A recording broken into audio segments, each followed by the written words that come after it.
उहाँको सम्मानका लागि उहाँलाई फर्केर आएर उम्मेदवार बनाउने गल्ती नगरौँ। उहाँ आएर महाधिवेशनमा ल जित्नुभयो भने त बहुत राम्रो, तर जित्ने स्थिति छ, हुन्छ जित्ने स्थिति? अनि उहाँ आएर चुनाव हार्ने र अनि भीमरावको तरिकाले चुनाव हार्ने, असन्तुष्ट हुने, अनि खिसियाई बिल्ली खम्बा नोचे भने जस्तो खाँबो चिथोर्ने, बस्ने अलिक समय, अनि पार्टीले स्पष्टीकरण सोध्नुपर्ने खण्ड पर्छ। एउटा राष्ट्रपति भइसकेको सम्मानित व्यक्तिलाई स्पष्टीकरण सोध्नुपर्ने ठाउँमा पुर्याउने। अहिले उहाँको सदस्यता छैन, हामी स्पष्टीकरण सोध्न सक्दैनौँ। बरु यही ठिक छ नि, उहाँलाई स्पष्टीकरण सोध्ने र कारबाही गर्ने बिन्दुमा पार्टी पुग्यो भने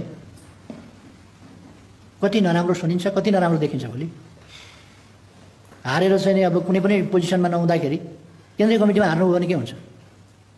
उहाँ केन्द्रीय कमिटीको सदस्य भएर बस्नुभयो भने के हुन्छ? उहाँलाई अध्यक्ष दिन सकिँदैन।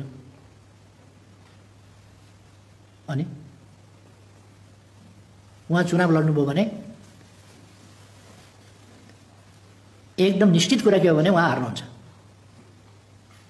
नराम्ररी हार्नुहुन्छ। उहाँ हार्नुपर्छ पार्टीको आन्दोलनको हितको लागि, किन उहाँले चल्न सक्दैन। लालगेडी भएर त चल्दैन नि, यो त सङ्घर्षको मैदान हो नि।